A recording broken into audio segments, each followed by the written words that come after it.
జరుగుతున్న రాజకీయ పరిణామాలతో ముఖ్యంగా పార్టీ ఫిరాయింపు చట్టం ఏదైతే ఉందో ఆ చట్టంలో మార్పు తేవాల్సిన అవసరం ఉంది. వైఎస్ఆర్ కాంగ్రెస్ పార్టీ ప్రధాన ప్రతిపక్ష పార్టీగా ఏదైతే ప్రజలు బాధ్యతని ఇచ్చారో ఆ బాధ్యతని ప్రజలకి ప్రభుత్వం ద్వారా ఏ కష్టం వచ్చినప్పటికీ కూడా ప్రజల తరపున నిలబడి పోరాటం చేసే పార్టీగా వైఎస్ఆర్ కాంగ్రెస్ పార్టీ ఇప్పటికే గుర్తింపు పొందింది.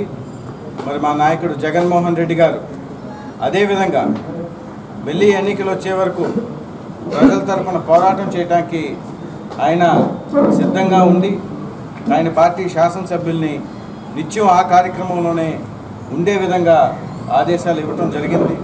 కాబట్టి మా బాధ్యతని మేము మరవకుండా అధికార తెలుగుదేశం పార్టీ ఏదైతే తప్పులు చేస్తుందో ఆ తప్పుల వల్ల ప్రజలు ఏదైతే ఇబ్బంది పడుతున్నారో అది వాళ్ళు ఎన్ని భయభ్రాంతులకి మమ్మల్ని గురి చేసినా సరే ఆ తప్పులు ఎత్తి చూపటంలోని వైఎస్ఆర్ కాంగ్రెస్ పార్టీ ఏమాత్రం వెనకాడదని స్పష్టంగా తెలియపరుస్తూ మరొకసారి వైఎస్ఆర్ కాంగ్రెస్ పార్టీని వీడి తెలుగుదేశంలోని చేరుతున్నాననే వార్తలు ఏదైతే కొన్ని టీవీ ఛానల్స్లోని పత్రికల్లోని వచ్చిందో దాన్ని తీవ్రంగా ఖండిస్తూ వైఎస్ఆర్ కాంగ్రెస్ పార్టీలో వైఎస్ జగన్మోహన్ రెడ్డి గారి నాయకత్వాన్ని బలపరచడానికి అన్ని విధాలా మేము కృషి చేస్తామని మీకు స్పష్టీకరణ చేస్తున్నాం.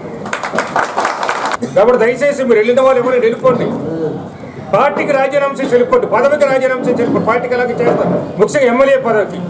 అలాగే వెళ్ళిన వాళ్ళందరూ కూడా టీడీపీ గవర్న కుటుంబాలు వెళ్ళినవి. ఇక్కడ అందరూ కూడా టీడీపీతో వారసత్వం ఉన్నవాళ్ళు, టీడీపీ రక్తం ప్రవహిస్తున్న వాళ్ళు, అనుకోకుండా అవసరం కోసం పార్టీలోకి వచ్చారని చేశారంట. మేము వచ్చేటప్పుడు కూడా పదవికి రాజీనామా చేసి వచ్చినామంటే అదేవిధంగా వాళ్ళు కూడా రాజీనామా చేసి వెళ్ళిపోని చెప్తున్నాం మేము. ఆయన చలవ వల్ల ఈరోజు మేము ఎమ్మెల్యేలు అటువంటి పార్టీకి నమ్మక ద్రోహం చేస్తామని చెప్పేసి ప్రజల నమ్మకాన్ని మేము ఒమ్ము చేసే ప్రసక్తి లేదు. ఎట్టి పరిస్థితుల్లో కూడా వైఎస్ఆర్ గారి ఆశయ సాధన కోసం జగన్మోహన్ రెడ్డి గారితో ఓపిక ఉన్నంత వరకు, ప్రాణాలు ఉన్నంత వరకు కూడా